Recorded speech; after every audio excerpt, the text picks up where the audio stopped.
What's up, weirdos? What's going on, guys? All right, so Bitcoin still doing its thing. Still doing its thing. It's back above support. Back above support at 106,891. Actually, no, sorry, we're just a hair below it right now. Just a hair below it. So we're trying to get back above support. We got back above it yesterday. Will we get back above it today? I'm seeing a lot of mixed signals in the market, a lot of different content creators and analysts talking about a lot of different price targets. Some calling for 100,000, 98, something like that. Some people are calling for a V-shaped recovery. What we have to do, guys, is pay attention on a daily basis and take it one step at a time, right? Nobody out there can predict the future. Nobody has a crystal ball, despite what people think that I do. Let's get into the chat a little bit. Big Kev, good afternoon. You can choose what kind of day you want to have. I think it's a good day to have a good day. Let's go. Absolutely. Absolutely, Big Kev. You're absolutely right, brother. It's up to you what kind of day you have. You can be miserable, you can be down in the dumps, or you can be positive. You can find the win in the market because every day there is one. Easy.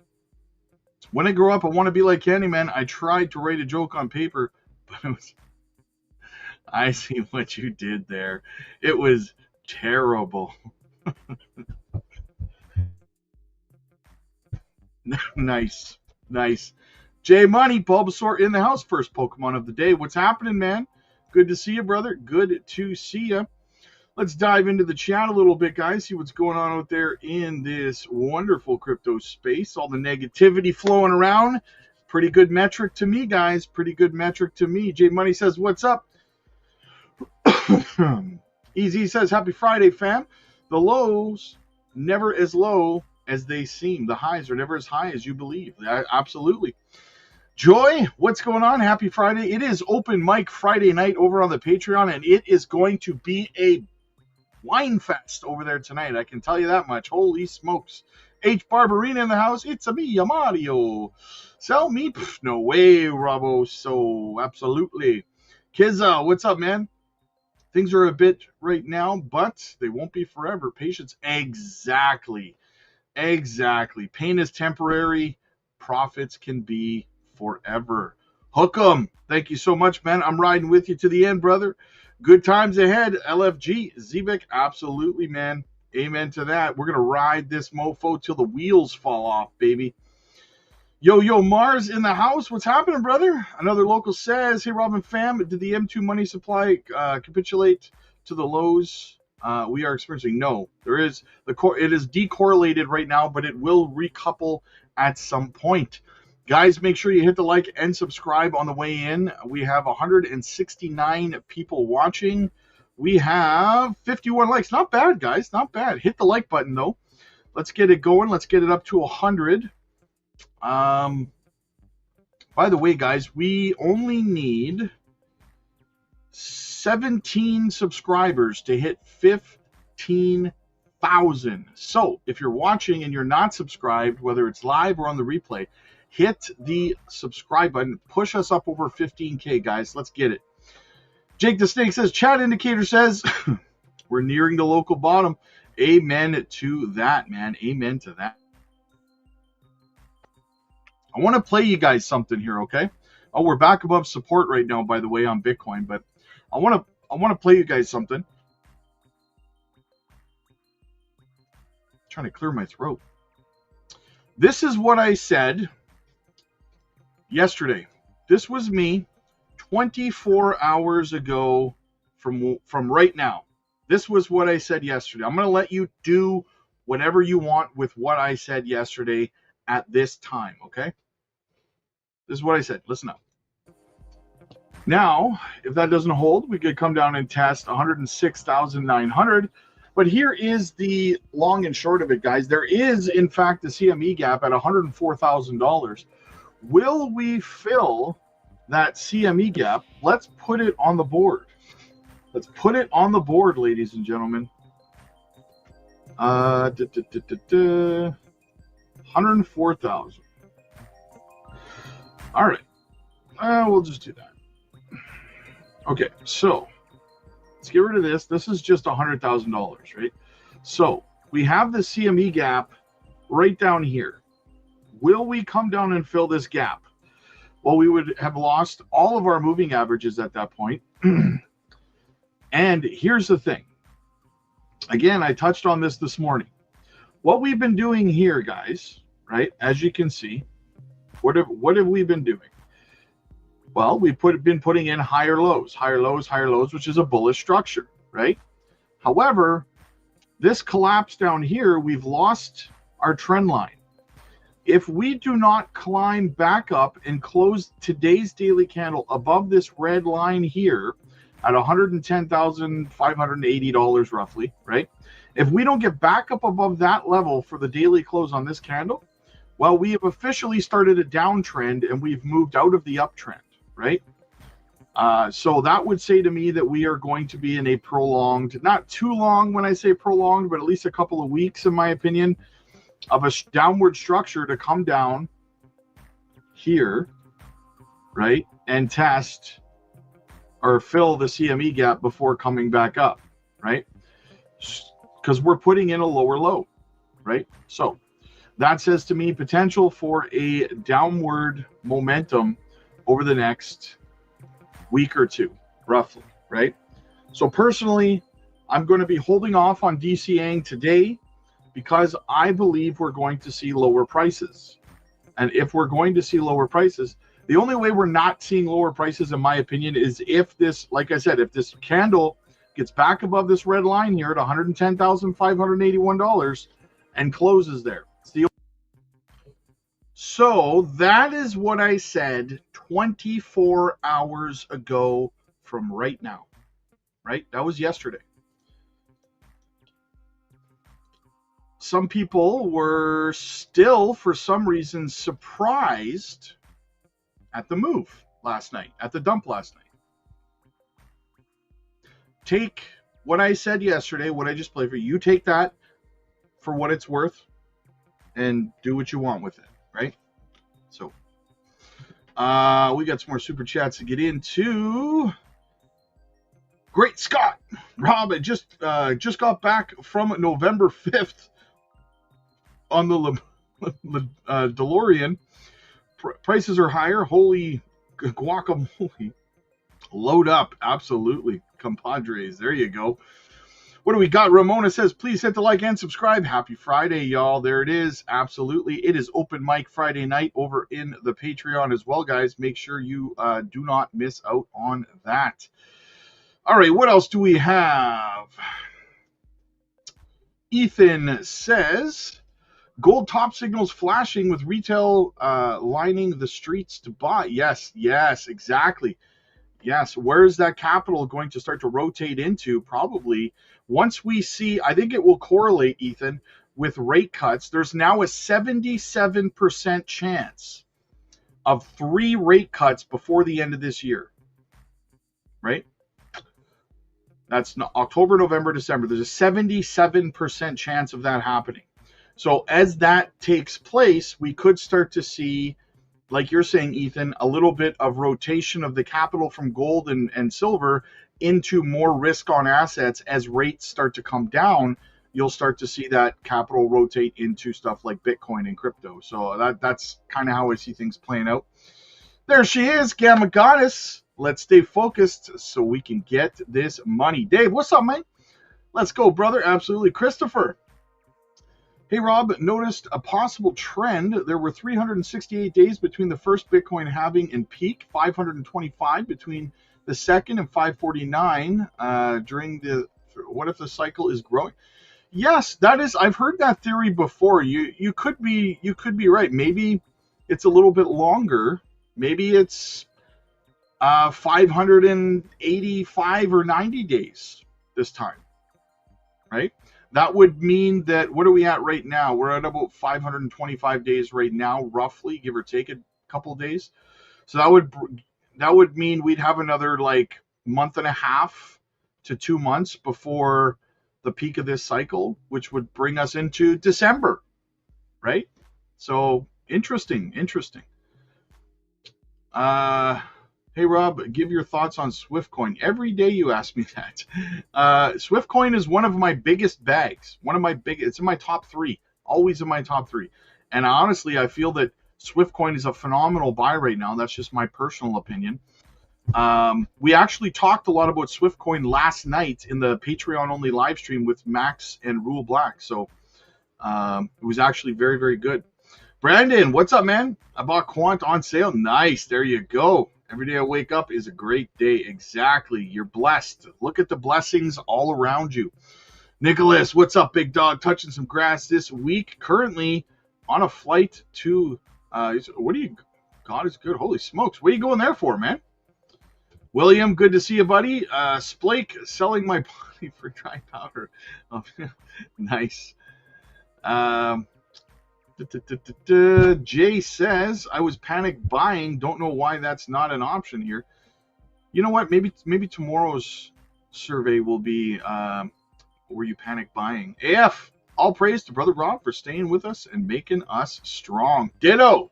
What's up, man? Third Pokemon of the day. Hey, Rob, enjoying stacking my Ondo for years later during the... Yes, absolutely. Absolutely. Ondo, phenomenal project, in my opinion. Devin says, can't wait for the liquidity from gold to flow into crypto. Amen to that. Amen to that.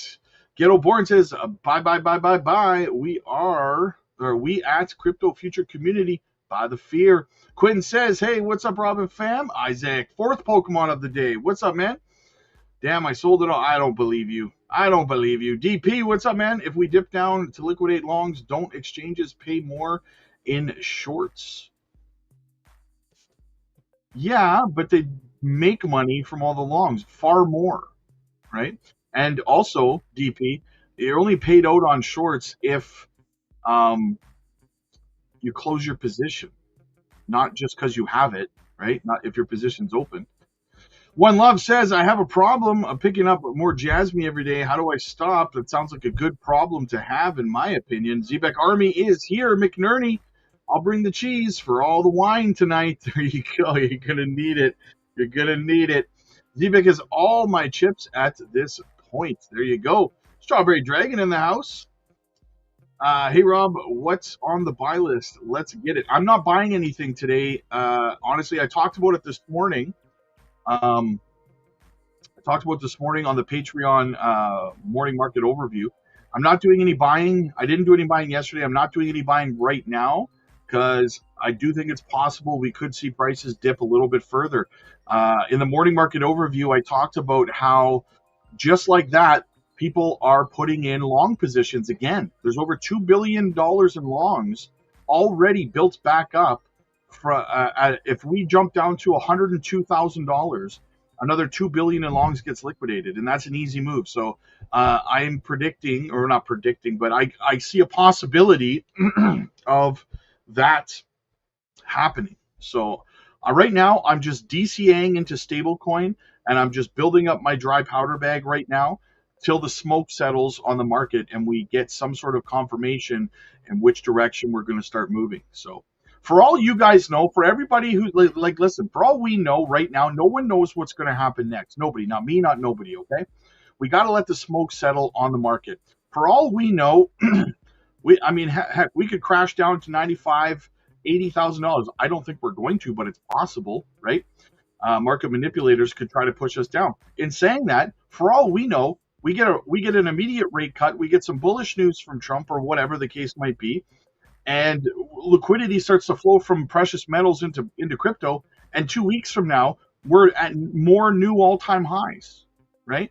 There's no so all the whining, complaining, all of the emotions and stuff like that, it might all be for naught. We don't know which direction the market's going to go, and too many people are putting the cart before the horse right now, right?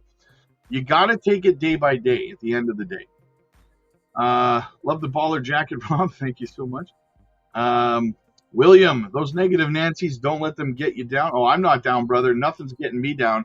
I am positive. Don't even worry about that. People can attack me, blame me, whatever. I'm not insulted. I'm not upset. I understand people are emotional. I'm not holding it against anybody. It's all good in the hood, man. Beebs, what's up, brother? Oh, House says, I ain't selling poop till we hit your sell points. There you go. Joy says, Rob looking very Miami Vice. There you go. Absolutely. Maybe tomorrow will be Tom Selleck, right? Little Magnum PI for you. Trump meets with on the 30th. Rate cuts coming around that time. Exactly, Beebs. Wearing the same clothes for 24 hours. Nice. David, we still got months left. Yes, you're absolutely right. You're absolutely right.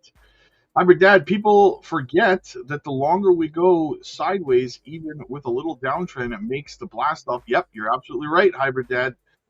Savvy says, loaded up on Miria last night, not losing hope. Everything will be okay. God bless you, brother. Absolutely. David, ABT, PNG is a steal. Everything's a steal right now. Everything. The market has reset. Prices have reset. Everything is a good deal right now. That's just my own opinion.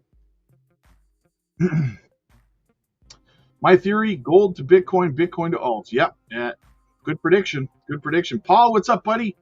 Nicholas says to touch oh, nice. I see what you did there. Isaac says I'm going to take out a couple of grand because I'm struggling here at home, but hey, you got to do what you got to do, brother. Absolutely. Alfredo, what's up, man? Silver down $3 an ounce today. Yeah, starting to see that little bit of a dip. Alfredo says, let's go. Pico and LFG. Tom says, Cookie Dow and Swiftcoin are my two biggest bags. I DoorDash and Uber on the side. Nice. See? That's how it's done, man. Carlitos, I hope Swift can get to 15 cents this cycle. Nice. Swift has a major potential, and yes, I agree. Tokenomics on Swift are amazing. Amazing. Green Tea, where have you been? We have not seen Squirtle for a long time. Rob, I have faith in you. You've got me this far. You're not giving up on us. No, I'm not giving up on you guys. Hell no. Wendy, what's up, Wendy? Good to see you. Rizzy says altcoin season starts November. Nice. Penny Pack says, hate to say it, but I think we see 98K. Hey, possible. It's possible. Nothing's off the table. Hey, Rob, what's your thoughts on Cookie? I hold a big bag of Cookie. Very, very bullish on Cookie, Tom. Ryan says, the longer it takes, the bigger my bags will be. Exactly. Solana ETF equals ZBEC boom. Heck yeah, Marcus. The world's biggest bull run has ever seen unfolding right before your eyes. Yes. Rob, question, by the market manipulators crashing the market, can that affect the overall cycle? Well, it has to this point. It has to this point, right? Shannon says, grateful for you, Rob. Thank you so much. Ryan says, BTC on Solana, there's only 21 million Bitcoins. Yes. Yes, yes, yes. Okay, we're caught up on the chat, guys. Let's get into the news. Let's see what's going on around the market. Let's start off with a little Bitcoin dominance. All right, so Bitcoin dominance mirrors past trends, implications for crypto enthusiasts. Weekends are projected to be dull for cryptocurrency enthusiasts as recent market development suggests uneventful days. While sideways movement is anticipated unless tensions with China escalate. There remains a risk of unpredictable statements from Trump in the coming hours. Significant investments continue to pour into crypto space. With Stripe securing a $5 billion valuation for its crypto network, what are the current market expectations? Bitcoin is currently stands at about $106,800, and many altcoins have experienced losses exceeding 5% and higher, actually. Despite the market downturn, crypto ventures like Stripe forge ahead, obtaining investments worth $500 million to reach a valuation of $5 billion. This contrast highlights the immense interest and capital infusion into promising crypto projects, even amid broader economic uncertainty. The anticipated shifts remain largely unverified. With Bitcoin's ability to maintain thresholds like 105,000 while surpassing 107,000 being crucial, yet as the weekend approaches, more positive news seems essential for a turnaround. On another note, exchanges were witnessing robust interest, with TKL highlighting record inflows. The graph of Bitcoin dominance is being analyzed, drawing parallels to the third quarter of 2019. The analysts suggest that the sharp declines from that period might occur. The recent corrections echoes those in earlier days. Though analyst Michael remains optimistic about the upward trend of Bitcoin dominance, reaffirming his target for Ethereum's all-time high above $5,000. What should happen before you quit crypto? Before I quit crypto, personally, I would never quit crypto. I've been here for over a decade. I would never quit crypto. Crypto has changed my life. There's no putting the toothpaste back in the tube. There's no putting the genie back in the bottle. Blockchain technology is here to stay, in my opinion. So it's only going to grow. All right, let's listen to one of the most uneducated people in crypto, Jamie Dimon. Credit quality is in a good place today and could improve further. Probably shouldn't say this, but when you see one cockroach, there are probably more. And so everyone should be forewarned on this one. That was JP Morgan Chairman and CEO Jamie Dimon warning about the private credit market in the wake of the First Brands and Tricolor bankruptcies. Dimon making those comments during the company's conference call earlier this week. And joining us right now with more on the potential stress in the system is Mark Pinto. He is Moody's Ratings Global Head of Private Credit. And Mark, a lot of questions about what's happening here, people looking for other cockroaches. What have you seen so far, and what have you found in that search? Yeah, good morning, Becky. Maybe related to what we just heard, one cockroach does not a trend make, right? So I think what you need to focus on here is the nature of the losses, the materiality of the losses, and whether or not we're seeing a trend. Yeah, one cockroach does not a trend make, but where there's one cockroach, there's usually more. I think that's why Jamie said that. In terms of, this may not be hugely systemic. Even these companies that have warned about this have said that it may not even be material in some of these cases. Right. But there are questions that are being raised about, in this credit boom that we've had for this long period of time, have standards relaxed, at least in some places, particularly when you're talking about off-balance sheet issues. Yeah. What do you think the answer is? We have been highlighting, whether it's both in the public markets or the private markets, some loosening of credit standards. We've seen looser covenants in both the bank syndicated loan market as well as the direct lending market. But when we dig deeper here and look to see if there's a turn in the credit cycle, which is effectively what the market seems to be focusing on, we can find no evidence. Now, that's what we're seeing today. That could always change. But if we look at the asset quality numbers that we've seen over the last several quarters, we're seeing very little deterioration at all. In fact, if you look at some of the default statistics that we follow very closely, right now, if you look in the global high yield market, the default rate is a little bit under 5%. 2 months ago, we saw 11 defaults within the portfolio of companies that we rate. Last month, it was only 8. We anticipate that next year, the default rate will go below 3%. So that doesn't indicate to us that there's really a turn, again, in the credit cycle.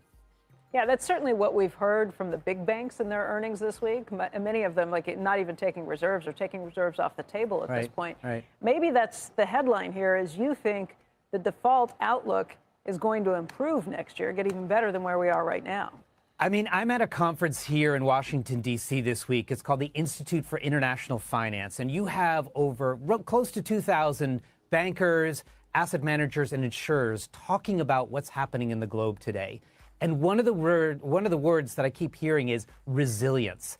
I think with respect to GDP growth, we're doing much better than many people thought just 6 months ago. So again, the credit conditions, looking at GDP growth, as well as an expected decline in interest rates, we feel the credit quality is in a pretty good place today and potentially may improve. What we try to do is follow the trend lines, not the headlines.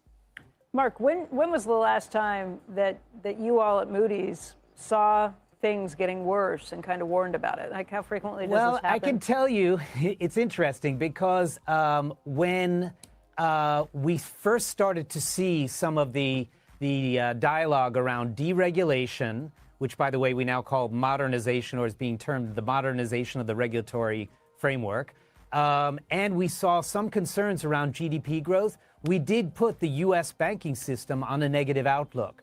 So we were somewhat concerned that the conditions were arising, that we could see a deterioration in credit quality. And in fact, that has not come to pass. And in fact, our own GDP forecasts, as well as some others across the market, have been revised upward. And we still see some upward pressure with respect to, again, the GDP growth we're seeing in the United States. Okay, just in terms of your outlook now, where you expect defaults to fall below 3%. Yes. Put that back in time. Like, what is that reflective of another time? Yeah, on average, we see default rates somewhere in the 4 to 5% range. In some of the price crises in the past, we've been at 7%. Great financial crisis, we were in double digits in the teens in terms of default rates. So what we're seeing right now is a very, very benign market. Again, things could change because risk is on the move. You talk a lot about private credit. Risk is moving out of banks into non-banks, out of regulated, highly regulated institutions and markets into less regulated institutions and markets where there's less transparency.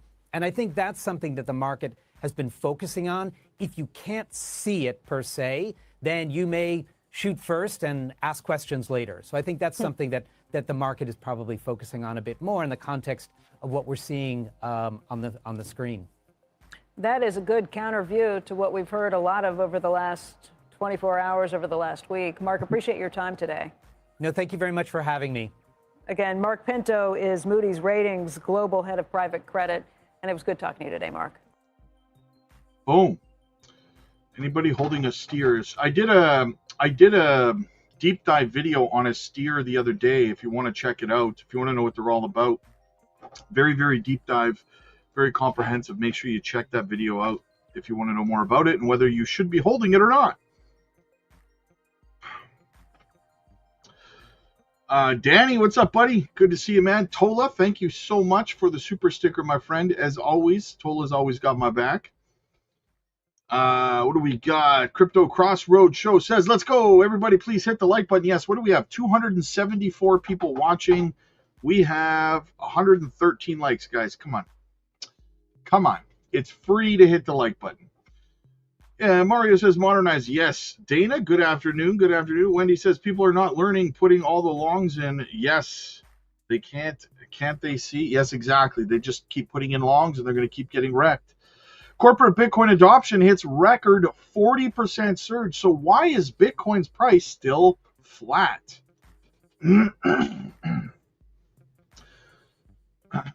Despite the astronomical rise in corporate Bitcoin adoption over the last 3 months, Bitcoin's prices remain stubbornly low, leaving many users and analysts unable to explain the phenomenon.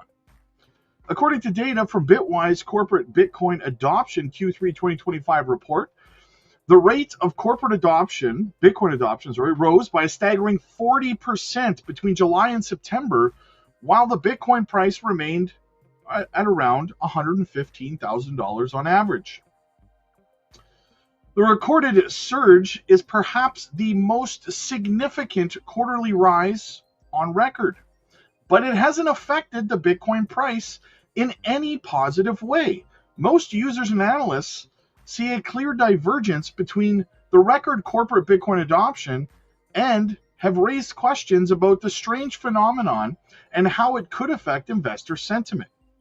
Among the highlights of the institutional Bitcoin adoption reports is that at least 172 public companies now have Bitcoin in their treasuries, compared to 124 during the previous quarter. The report states that that at least 48 new corporate firms joined the crypto space within 3 months, ranking it as the strongest in terms of corporate Bitcoin adoption so far.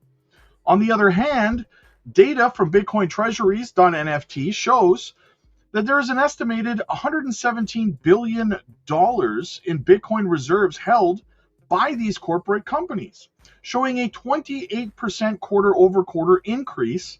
When put together, the entire holdings represent at least 1 million Bitcoin, which accounts for at least 4.9% of Bitcoin's entire circulating supply. Commenting on the growth in corporate Bitcoin adoption, Bitwise CEO stated that the growth was, quote, absolutely remarkable. Institutions and individuals alike are increasingly turning to Bitcoin as a long-term store of value and inflation hedge. Surprisingly, the sharp rise in corporate Bitcoin adoption hasn't done much in lifting the Bitcoin price during Q3 2025. The Bitcoin price has remained stubbornly range-bound due to several possible contributing factors. The greatest one is that the broader economic background has remained challenged due to renewed trade tensions and shifting expectations around the U.S. monetary policy, which keeps risk appetite low. According to CCN analyst Victor, the BTC price, quote, hasn't reacted strongly to corporate adoption because most institutional purchases happen over the counter. How many times have I said that to you guys? Right? People keep asking, well, all of these big YouTubers and Bitcoin maxis are talking about how Michael Saylor's buying Bitcoin and all these corporations are buying Bitcoin. Why is Bitcoin's price not pumping? It's actually can be detrimental to Bitcoin's price to have these big entities buying Bitcoin. And I've said why before, but I'll reiterate it here. They buy it OTC. If you don't know what OTC is, it's over the counter, which means they're buying Bitcoin below spot market value from people like miners or whales who want to liquidate their Bitcoin fast, sell it fast for cash. So they sell it below market value so that it sells easier. So these corporations like Strategy come in and they buy Bitcoin below market value, right? Which in turn does not affect the value of Bitcoin. It doesn't pump the price with these purchases, right? However, here's the detrimental part to Bitcoin. When they sell it market. So they dump it at market value, right? Which does affect the price of Bitcoin in a negative way. So when they buy it, it doesn't pump Bitcoin, but when they sell it, it dumps Bitcoin, right? You see how that can be a negative thing for Bitcoin? Bitcoin maxis won't tell you that though, right? He further added that the liquidity in crypto markets had thinned out following a massive wave of liquidations earlier in the month due to the rising trade tensions. Nonetheless, the analyst believes the underlying story is still bullish. He concludes, quote, still, the price is likely to hit new all-time highs before the year ends once retail and whales begin to size in again. In conclusion, the corporate Bitcoin adoption report shows that institutional demand for Bitcoin now exceeds supply by at least 2 times. While miners are reportedly producing at least 900 Bitcoin a day, companies are acquiring approximately 1,755 Bitcoin a day. Only time will tell when the Bitcoin price will rise to match the corporate adoption. So, a little bit of an explanation for those people who are wondering, right? Still waiting for the supply and demand crunch to take hold. All right. Sticky inflows are driving this huge rally in gold, says Goldman Sachs' Don. Gold and silver are both pacing for their best week in 5 years. For more on that recent rally and his outlook for the precious metals, we want to bring in Don Striven. He is co-head of global commodities research at Goldman Sachs. And Don, you recently brought up your price target for gold, the price you expect by December of next year. What'd you say, 4,900 instead of the 4,300 that you'd been at previously? What made you say, aside from just watching how quickly things are running, hey, we better get ahead of this? The main reason is that the drivers of this huge rally in gold is sticky inflows, both from private investors with long investment horizons and central banks. It's not driven by mean reverting, noisy spec positioning. So it's not retail day trading type of situation? Yeah. We're really seeing significant client interest from real money with long investment horizons, asset managers, pension funds, sovereign wealth funds. And so this big diversification rally in the gold market that started with central banks in 23 and 24 is now broadening. Central banks are not only accelerating the pace of purchases after the seasonal summer low, you're also seeing an inflow from investors with a strategic long-term allocation. And I think the risks to our already bullish forecast of $4,900 by the end of next year are skewed to the upside. Really? Because we don't incorporate in our base case the boost to ETF gold inflows from private sector diversification. Our bullish forecast is driven by central banks diversifying and by Fed cuts boosting ETF inflows. But the upside from private sector diversification is very large. The key intuition is that the gold market is small. It's about 70 times smaller than the US Treasury market. So only you need a relatively small diversification step to cause a lot of upside. So you're basically saying momentum could drive that even further. This is your outlook without really considering momentum? Without really considering the possibility that investors significantly raise their strategic allocation to gold in an environment where the policy outlook and the geopolitical outlook is likely to remain uncertain. What is the risk to your bullish outlook for gold? It is really, really quite high. The rule of thumb is that what's the risk? What could take that down? The downside risk. Okay, yeah. So the main driver of a bullish forecast is really central bank buying. So mechanically, we have about 15 percentage points of upside from central bank buying. So mechanically, the downside risk is that central banks stop buying or start selling. History suggests that these central banks' gold buying cycles tend to be very long, and they don't start selling unless you have a significant easing in either risk related to sanctions, geopolitical risks, or risk related to global fiscal policy. And neither of those risks seems to be easing in our base case anytime soon. Yeah, I guess the risks to the idea that the tariffs would come down would basically be a change in administration, and that's not happening for quite some time. Yes, I think what are the fresh catalysts of the latest rally? I think uncertainty about trade, credit, regional banking, fiscal policy, seasonality of central banks, buying, major investors recommending a higher strategic gold allocation. I think the main driver still of our bullish forecast is central bank buying, and for that to change, you would need to see a sea change in the risk of sanctions on central banks. Don, we got to run, but you're bullish on silver as well? You think that run continues? We think the medium-term path for silver prices is higher, as Fed cuts should also boost ETF inflows into the silver market. But the outlook is more two-sided, more volatile, because the silver market doesn't have this structural central bank bid, and because part of the rally is driven by the squeeze in the physical London market, which is tight and which could reverse. You can't explain silver through gold. You just can't.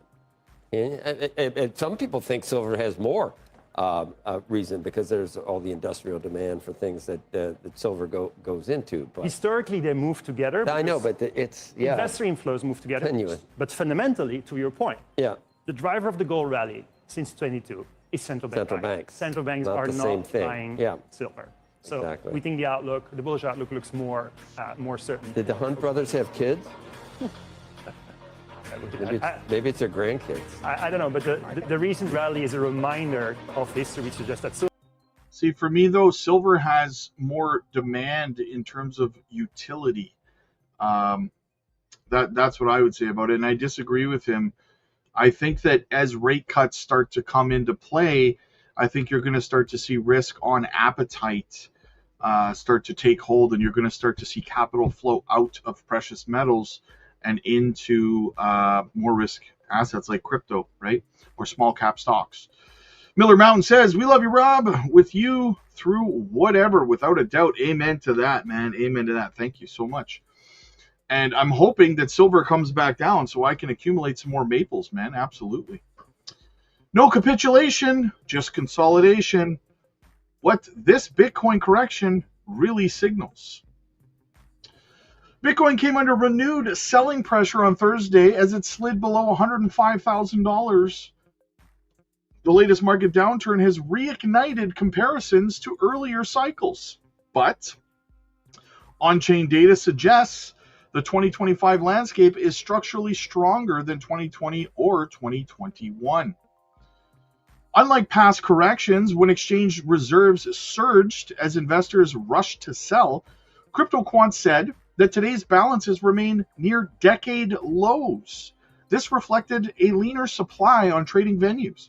The scarcity of readily available Bitcoin dampens the potential for prolonged sell-offs and creates conditions for quicker stabilization. Meanwhile, long-term holders appear largely unfazed by recent volatility. The long-term holders spent output profit ratio has stayed close to neutral, in sharp contrast with the deep sub-1 reading of previous capitulations that signaled mass losses and panic exits. Instead of dumping positions, these holders are selectively realizing profits. History shows Bitcoin's patterns of recovery. The March 2020 crash, for one, cleared excess leverage before whales began buying again. In May of 2021 as well, large wallets repeated the cycle, selling high, then buying low. After the August 2023 US debate downgrade, another quick rebound followed as investors resumed. Each cycle demonstrated the market's growing ability to absorb shocks and recovery. The present setup does not equate to structural weakness. Unless a surge in exchanges inflows triggers broad selling pressure, the analysis stated that Bitcoin's current retracement looks less like capitulation and more like consolidation. Swissblock also observed that Bitcoin's downturn reflects consolidation rather than capitulation. The analytics platform said that after weeks of heavy exchange outflows driven by long-term holder accumulation, some selling has resumed, but with significantly milder intensity. Despite the shift, Bitcoin continues to flow out of exchanges even as the pace is slower, indicating that investors remain largely confident and are not rushing to liquidate holdings. Capitulation is not taking place only by panic sellers. Beebs, copper, yes, but I like to physically hold my maples though, brother, right? Shutdown is costing us close to $1 billion a day to do nothing. Adjourned yesterday after failing for the 10th time to pass a continuing resolution, dragging the government shutdown on until at least Monday. Joining us now, Republican Senator Mark Wayne Mullen. And we're talking off camera, Senator. You think I'm crazy. It's Friday. You know what I mean? This is your problem. I've made it sort of my problem. But I was saying to you that the notion that somehow that people have been convinced that CR, continuing resolution, is a time to negotiate, or where you're supposedly allowed to negotiate appropriations issues, and if you don't get it, you're going to shut down the government. That is not normal. And mainstream media at this point is saying, oh, I see it. Republicans are refusing to negotiate, but at least Josh Hawley is reaching across the aisle. This is just to keep the government open. Then you start talking about appropriations and these bigger issues afterwards. How did you lose this fight? Well, I don't think we've lost the fight. How did polls show that they blame Republicans? Well, polls are as good as a person that's get on the sample poll. But I love the passion. Honestly, I love the passion and the frustration you have, because we have the same issue. Only thing is, my mama told me a long time ago, you can't argue with crazy. And when you're dealing with the situation and this is how crazy it is. Remember this continuous resolution that is clean, meaning that they voted on. Schumer backed it once. Schumer wrote it. Right. Remember, this is a CR that we voted on back at last September to keep the government open when Schumer was leader of the Senate and Biden was in the White House. This is the same one they voted for in December, same one they voted for in January before President Trump was sworn in, and the same one he voted for in March. There is no right or policy. There is nothing to negotiate. It's a plain, simple CR. If there was some Republican policies that was on this, and there was some give and take, that's fine. Right. But they're saying, accept our $1.5 trillion to open it up for 2 weeks, or we're going to stay shut down. It's pure and simple blackmail that they will not do it without Republicans doing what they want. And if the shoe was on the other foot, it was a couple of years ago, I guarantee you the media would be going insane that Republicans had shut down. I've never been a fan of anybody shutting down the government. It's the wrong way to do business. But I will say, from their perspective on this, it reminds me of my little brothers. I had one brother who was a year and a half younger than the other one. When they were little, Brian, the younger brother, bit Bobby. And my uncle yelled at him, "You can't bite him." And Brian ran off crying, and my uncle chased him down and said, "Why are you crying?" He said, "Because if I don't bite him, I can't win." Like, that's what the situation is. That's actually kind of, I was thinking the same thing. You got to do whatever it takes to win the fight. but know you can win when you All's walk into fair in this love and war. situation. Yes, but with The this ends situation- justify the means. There's a lot of expressions. Yeah, I've never been a fan of government shutdowns, no matter who does them. I think it's terrible for the people who get caught in the middle. Yeah, in 2013, I got caught up in the government shutdown when the Republicans shut down. Yeah. I swore I would never do that again because it was the stupidest thing we did. horrible Because for people. people don't realize how much it costs the American people. Right now, we have 750,000 employees furloughed. They're sitting at home costing American taxpayers $400 million a day. We're going to pay them whether they're working regardless or not. they work or not. No one's going to work for free. Everybody's going to get back pay. But in the meantime, they have a lot of pain and suffering that's going through. Because they're in uncertainty. A lot of them live paycheck to paycheck. Right. But then you even think about all the contracts, the federal contracts we have around the world, and state buildings, the highways, the roads, the defense, that are all stopped right now because no funding is going to it. There's penalties in every one of them. I bet once we get into this, we'll see that that Schumer's shutdown is costing us close to $1 billion a day to do nothing. To do nothing. And they can't explain why they're voting against it other than it's politics for them. Right. Well, Republicans have come this far, and it looks like Trump has resolve, and Mike Johnson and John Thune. They're talking a good game. Will they stick to this, or because Democrats are going to have to eventually say, okay, you're right, we can't. So, or do they fold and then they'll no, we're not going to fold. We're not going to give an inch because where do you give an inch at? There's nothing I don't know what to negotiate you do. on our side. That's why we're saying. So it's easy for us to say we're not giving an inch because there's nothing that prevents them from opening the government. They could open it in 5 minutes if they chose to. What I think is going to happen is I thought they would open it up after No King's Day. The Democrats that I'm talking to, they're somewhat trying to be reasonable. They thought they said Schumer didn't think the optics of opening it before the No Kings rally was bad for them for primaries. So I thought they were going to reopen it. But yesterday you had 11 Democrats vote against the defense bill that they voted for in committee. They voted against it on the floor. Now I think because President Trump made a very smart move by paying the troops that took that negotiating off the table, left the federal employees still for a Russ vote to look underneath the hood and see who actually needs to be working and who doesn't need to be working. It put the Democrats in a bad situation, and their only hope now is that the insurance companies sent out these letters saying they're going to raise premiums by 1,000%. Is what they're claiming, but they also claim that millions of people are going to die because of the one big beautiful bill, which that didn't happen. So I think they're waiting for a stronger hand to negotiate while they're holding the American people hostage. Those insurance letters will go out. Think about that. The government will be shut down for almost 9 weeks by then. It's absurd what they're talking about. You don't see some grand bargain. The president might even finally say, okay, that's what Senator Kelly said he wanted a couple of days ago. If the president assures Democrats that there will be an extension of the pandemic era Obamacare subsidies, they'll accept that if the we president can't assure that because there's the president couldn't he? No, he can't. Well, he can't assure how people are going to vote. No one can guarantee an outcome. He's got a lot of sway. He's still. That's a very. I don't want him to do it, but yeah, it's very tough for us to say that we're going to vote to extend a premium tax that not one Republican voted for 4 years ago. Democrats were in complete control of the government then. They purposely made the the premium tax to expire because it was COVID related. And remember, this was supposed to offset the affordable health care. If affordable health care is actually affordable, then why do we need a $40 billion subsidy going to insurance companies every year? Look, Democrats have just said, and maybe we do need taxpayer-funded health care for everyone. But they should just say what they want, because that's what we're doing. It's just going to cost more and more. But what do they want at this time? See, Joe, the problem is they don't know what they want. The party's in disarray. Their party is at the lowest approval rating it's ever been in history. They have AOC and Bernie Sanders, who are socialists, and Mondani, who's a communist, who's running the party now. And then on the other facet of the group, you have Jasmine and Tlaib and Omar. So the shutdown continues. Chris, thank you so much, my friend. Thank you for the support. It's always appreciated, guys, knowing you guys got my back. It's absolutely amazing. Candyman says the squirrels must be expecting a cold winter. They're gathering more nuts than usual. Yesterday, my sister disappeared. And my wife. Dave says, don't sleep on platinum was once higher than gold. Once more than gold. Yes, absolutely. Jerome Powell in the house. Scratching that chin. What's going on?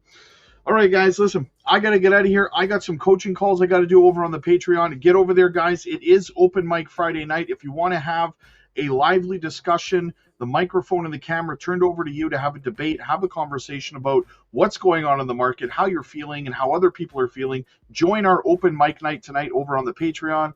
It's free to our Patreon members, so jump aboard, check it out, and yeah, book your one-on-one coaching calls as well, or join our group coaching calls, whatever. Join our trading group. I will be dropping another trade video over there today, giving an update on what's going on there. John says, did gold hit its peak? Very, very possibly. Very, very possibly, John. So yes, guys, jump over there, book your coaching calls, get in on our trading group, guys. It's less than the price of a cup of coffee a day. Get in on our microcap gems and so much more. The link is down below, or if it's easier for you, use the QR code in the top right-hand corner of your screen.